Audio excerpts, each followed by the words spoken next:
शर्तें हैं या जो उन्होंने शर्तें शुरू में दी हैं उनको पूरा नहीं कर पाता और उस वजह से ये सब गलतफहमियां पैदा होती हैं और लोगों को तकलीफ होती है। जी, तो आपको लगता है कि कुछ बिल्डर ऐसे हैं जो पूरे जो बिल्डर्स हैं उनके ऊपर धब्बा लगा रहे हैं?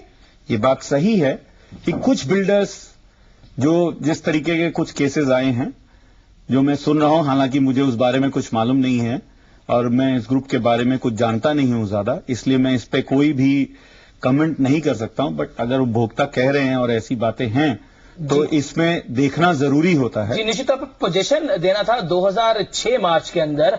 अब अगर हम देखें 1.25 साल से ज्यादा देरी हो चुकी है। मेहरोत्रा साहब, अगर हम देखें जिस तरह से आम लोग जो है अपनी गाड़ी कमाई इस पूरे अपने मकान में लगाते हैं, अंत में उनको मकान मिलता नहीं है या फिर डिफॉल्ट हो जाता है, गलती किसकी है?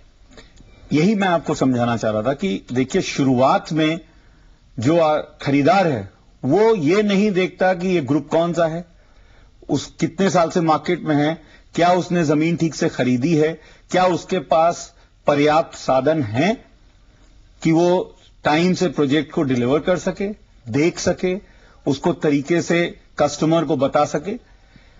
मैं आपको दूसरा एग्जांपल भी दे सकता हूं।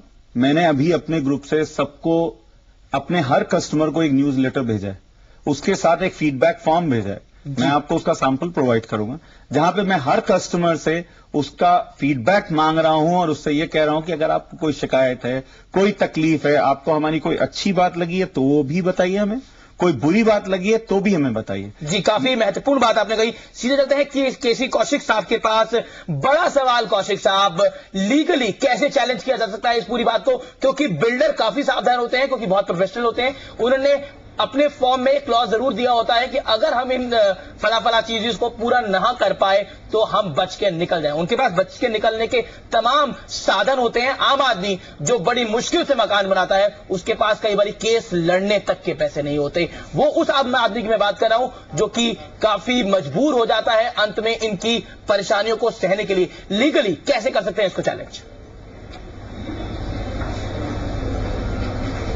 कौशिक साहब, आपको मेरी आवाज मिल रही है? हाँ, बिल्कुल आ रही है। कौशिक साहब, मेरा सीधा सवाल आपसे यह है, लीगली कैसे कर सकते हैं ऐसे बिल्डर्स को चैलेंज जो कि प्रोफेशनली काफी इक्विप्ड होते हैं और उनके पास तमाम साधन होते हैं बच निकलने की? देखिए, सबसे बड़ी समस्या इस पूरे इश्यू में ये है कि जब भी कोई क्या नाम है आदमी अपने प्लॉट या मकान लेने के किसी बिल्डर के पास जाता है जी, वो कागज देखता नहीं है। सारे कागज जो है ना, ये लोग तो बेस्ट वकील होता है उसको उसकी सर्विसेज मुहैया करा के यूनिलेटर एग्रीमेंट बनाते हैं, जिसकी समस्या का समाधान तभी हो सकता है जिस टाइम हम लोग जो है ना जिस टाइम भी हम जाते हैं उसको प्रॉपर्टी को रजिस्टर्ड कराने लेके हमको ये प्रॉपर्टी चाहिए, इस बिल्डर से चाहिए, तो उसके बैकग्राउंड जानना जरूरी है। दूसरा ये कि जिस टाइम भी आप कोई डॉक्यूमेंट साइन करें उसको डॉक्यूमेंट को पढ़ के साइन करने चाहिए। होता क्या है कि वो यूनिलेटर साइन करा लेते हैं, उनके ड्राफ्ट बने होते हैं, कभी भी ये दूसरे पार्टी को ये अपॉर्चुनिटी नहीं देते हैं वो कि वो लोग उसको किसी वकील वगैरह से दिखा के कराएं। मेरा मानना, ये व्यक्तिगत मानना ये है कि जब तक जो उपभोक्ता है वो सतर्क नहीं होगा तब तक इस तरह का शोषण चलता रहेगा। और गवर्नमेंट को भी इसमें जरूरी है कि यूनिफॉर्म गाइडलाइंस बनाए। अभी लेटेस्ट सुप्रीम कोर्ट में एक PIL दाखिल हुई है जिसमें ये बात कही जा रही है कि इसमें यूनिफॉर्म गाइडलाइंस बननी चाहिए जिससे बिल्डर्स को क्वेश्चनेबल किया जा सके। जी। लेकिन जैसे आपने कहा, ये तो ऐसी सूरत में किया जा सकता है अगर किसी ने घर ना खरीदा हो उससे पहले। अब घर खरीद लिया, अब झांसे में फंस गए, उसके बाद एक ग्राहक क्या करे? उसके भी आप दोनों ऑप्शन है आपका। आप जो है ना कंज्यूमर कोर्ट्स में भी जा सकते हैं आप, और आपको जो है ना क्रिमिनल केस भी कर सकते हैं यदि उसने जो भी कंडीशंस इंपोज की हैं और उसमें उनको पूरा नहीं करते हैं तो आपको दोनों राइट है। जी, सीधे चलते हैं अमित पालित के पास। उनके पास मौजूद है वो लोग जिनके साथ ये हुआ है। काफी लोगों के साथ ये होता है, उन्हीं के लिए हमने ये मुद्दा उठाया है, आप सब लोगों के लिए मुद्दा उठाया है। अमित, क्या है वहां से जानकारी और क्या कह रहे हैं लोग?